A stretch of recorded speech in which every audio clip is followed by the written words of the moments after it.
Dari start from the end to innovate for sustainability by collaboration. Jadi ada tiga, tapi biaya kuliah SPP mahasiswa tidak naik karena program saya. Tetapi kalau saya bisa rangkum secara umum, maka tagline yang saya usung adalah Send is by collaboration. Di situ memang semoga kita dapat mewujudkan Unhas sebagai entrepreneurial university berreputasi internasional yang Halo Sobat IDEN, bersama saya Nurul Hikmah dalam iDialog, Identitas Berdialog edisi pemilihan rektor. Nah, kali ini kita berkesempatan mewawancarai salah satu calon bakal rektor Universitas Hasanuddin, Profesor Dr. Indrianti Sudirman, SEMSI. Selamat sore Prof, bagaimana kabar Pak hari ini? Selamat sore. Ya, Assalamualaikum warahmatullahi wabarakatuh. Alhamdulillah kabar sehat walaupun agenda banyak sekali ya, hektik dan senang sekali ketemu Nuning hari ini. Silakan juga Prof disapa Sobat IDEN yang sedang menonton. Baik, Assalamualaikum warahmatullahi wabarakatuh.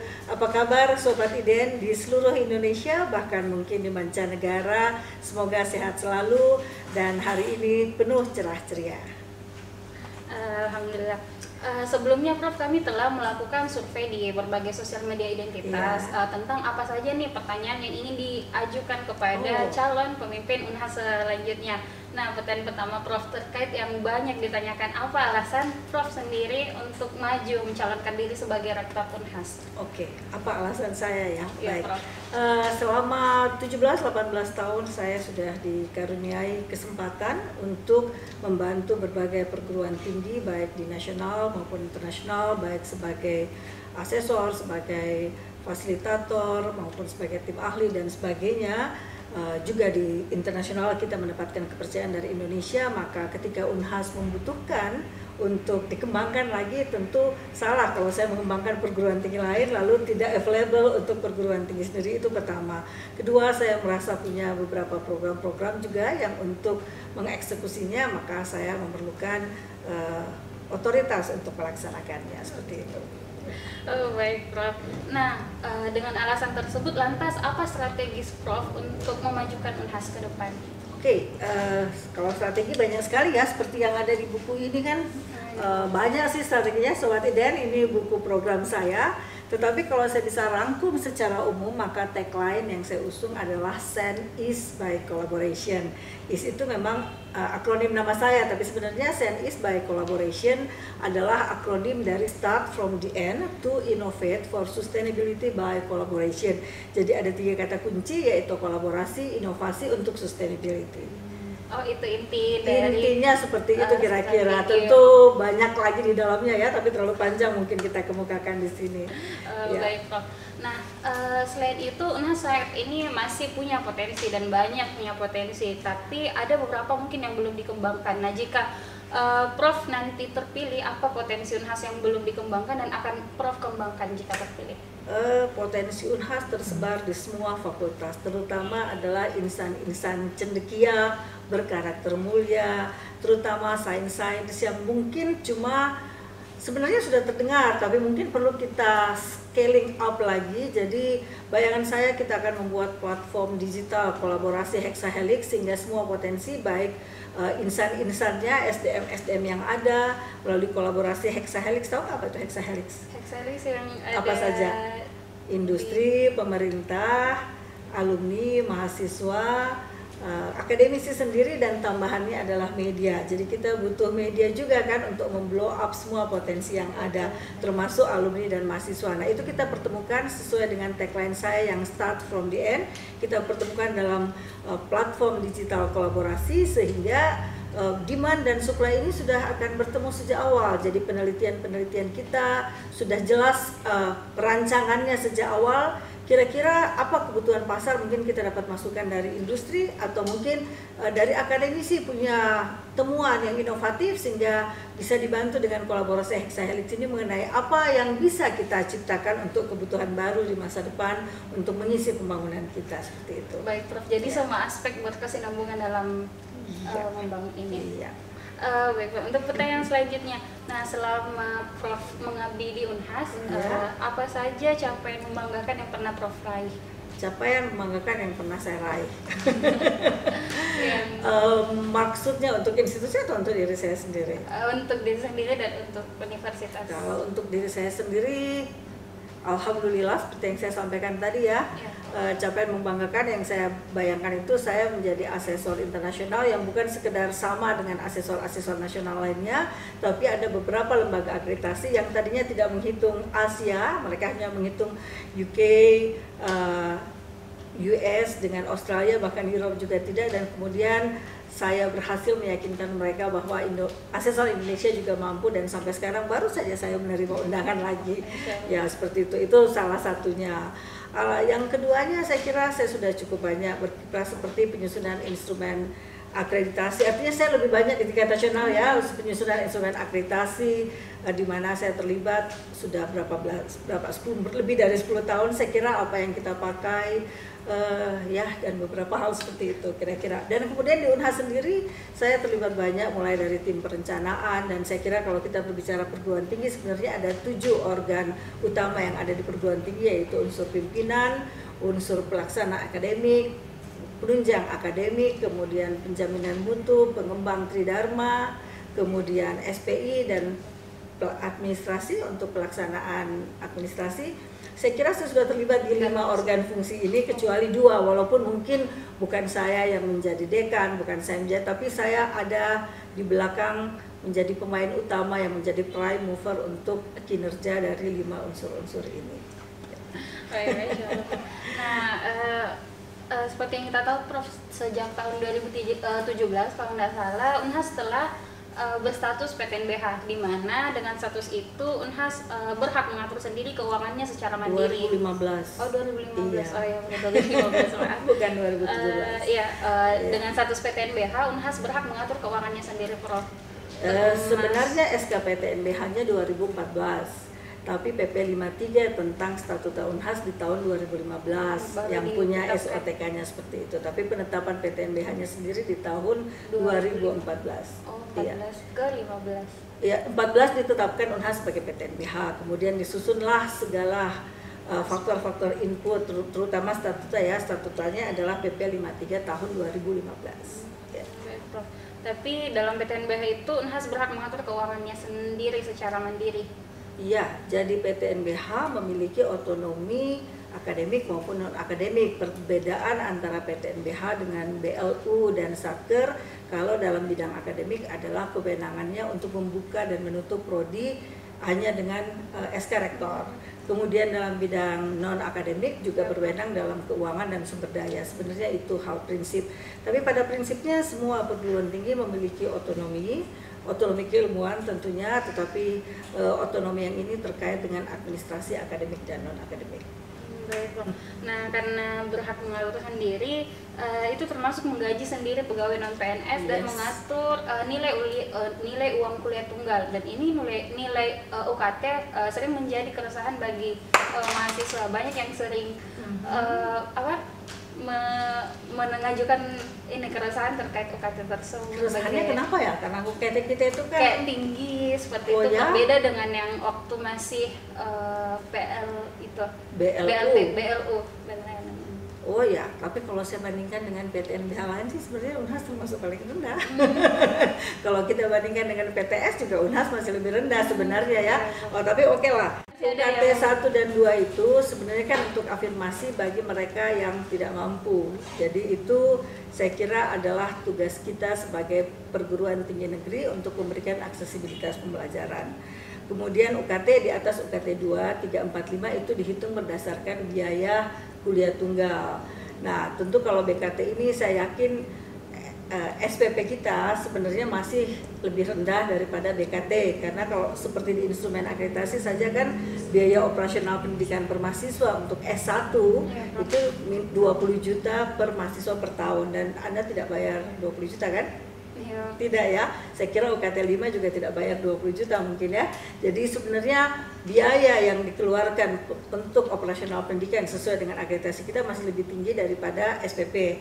Nah, selisihnya sebenarnya kita harapkan dari pendapatan dari produk layanan perguruan tinggi, seperti bagaimana mengoptimalkan revenue generating unit, yang dimana sumber daya paling utamanya itu adalah sains. Jadi bagaimana kita membuat hasil-hasil penelitian dan PKN kita benar-benar bisa menghasilkan value added ekonomi. Dan inilah jadi tantangan ke depan, sehingga akan menjadi cross subsidi dengan pemerintah dengan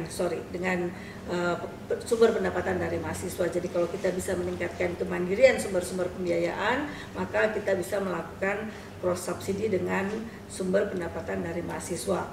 Jadi kita berharap ke depan walaupun inflasi, harga-harga meningkat, tetapi biaya kuliah SPP mahasiswa tidak naik karena kita bisa meningkatkan kemandirian sumber-sumber pembiayaan. Ya. Nah, masih menyangkut hal tersebut, Prof. Ada harapan dari Satuan Pengamanan dan Tenaga Pendidik tentang perbaikan dan penyesuaian insentif kinerja. Nah, langkah seperti apa yang akan Prof lakukan terkait harapan tersebut? Ya itu tadi kan, karena semuanya harus diatur di dalam berapa cash flow Unhas ya. Jadi kalau kita paksakan juga naik, tetapi kemudian mahasiswanya pendidikannya menjadi korban kan juga tidak. Sedangkan SDM ini adalah termasuk faktor input, jadi enabler terhadap tujuannya pasti proses tridharma yang bermutu.